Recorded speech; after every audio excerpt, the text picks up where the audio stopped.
తిరుపతి జిల్లా శ్రీకాళహస్తిలోని BC hostel విద్యార్థులు అస్వస్థతకు గురయ్యారు. ఉదయం జెర్రీ ఉన్న ఉప్మా తిన్న 3 కళాశాల విద్యార్థులు కళ్లు తిరిగి పడిపోవడంతో వారిని ప్రభుత్వ ఆసుపత్రికి తీసుకువెళ్లారు. ప్రస్తుతం విద్యార్థుల పరిస్థితి నిలకడగా ఉందని వైద్యులు చెప్పారు. శ్రీకాళహస్తి ఎమ్మెల్యే సుధీర్ రెడ్డి ఆసుపత్రికి వచ్చి విద్యార్థులను పరామర్శించారు. గత వారం ఇడ్లీ తిని 15 మంది విద్యార్థులు ఆసుపత్రి పాలయ్యారు. హాస్టల్స్ లో వరుస ఫుడ్ పాయిజన్ ఘటనలతో విద్యార్థులు తల్లిదండ్రులు ఆందోళన చెందుతున్నారు.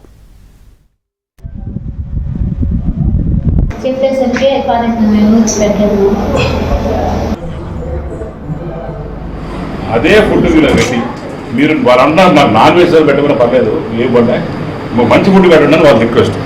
మిమ్మల్ని ఇంతమంది ఏం చేస్తారు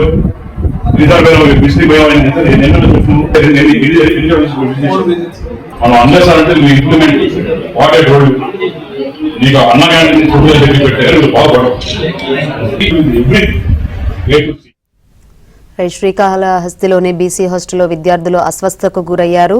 ఫుడ్ పాయిజన్ తో ప్రభుత్వ ఆసుపత్రిలో జాయిన్ అయిన పరిస్థితులు అయితే కనిపిస్తుంది. మరిన్ని వివరాలు అందించేందుకు మా ప్రతినిధి దినేష్ సిద్ధంగా ఉన్నారు. దినేష్, శంకరి మొత్తం మీద 24వ తేదీ కూడా ఇదే విధంగా శ్రీకాళహస్తికి సంబంధించినటువంటి హాస్టల్లో బీసీ బాలూరు హాస్టల్లో అప్పుడు ఫుడ్ పాయిజనింగ్ జరిగింది. అప్పుడు ఇడ్లీ పులిసిపోయిన పిండితో ఇడ్లీ చేయడంతో వాటిని తిన్నటువంటి 15 మంది విద్యార్థులు హాస్పిటలైజ్ అయ్యారు. తర్వాత కోలుకుని వాళ్ళు మళ్ళీ హాస్టల్కి వెళ్ళిన పరిస్థితి.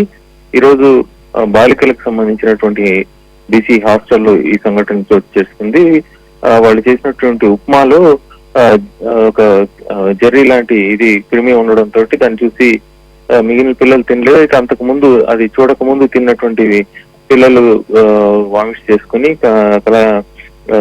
వాళ్ళు ఆ స్కూల్లోనే కళ్ళు తిరిగి కింద పడిపోయిన పరిస్థితి ఉంది. ఈ నేపథ్యంలో వాళ్ళని ఇమీడియట్ గా అక్కడి నుంచి హాస్టల్ నుంచి హాస్పిటల్ కు శ్రీకాళకు సంబంధించినటువంటి ప్రభుత్వ ఆసుపత్రికి తరలించారు.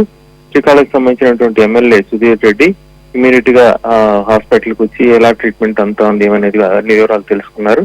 ముఖ్యంగా ఈ ఫుడ్ పాయిజనింగ్ సంబంధించి గతంలో జరిగింది కావచ్చు, ఇప్పుడు జరిగింది కావచ్చు, ఇది ఎందుకు జరుగుతా ఉంది, ఇది జరగకుండా ఉండాలంటే ఏం చేయాలనే దానిపైన సంబంధిత అధికారుల్ని హాస్పిటల్కే పిలిపించారు. అక్కడే విద్యార్థులు ఎవరైతే బాధితులు ఉన్నారో వాళ్ళ సమక్షంలోనే వాళ్ళు ఇచ్చే ఫీడ్బ్యాక్ తీసుకుంటూ అధికారులను కూడా అనేక ప్రశ్నలు కూడా వేశారు. దీంతో వాళ్ళు కూడా కొంత కంగుతిన్న పరిస్థితి ఉంది.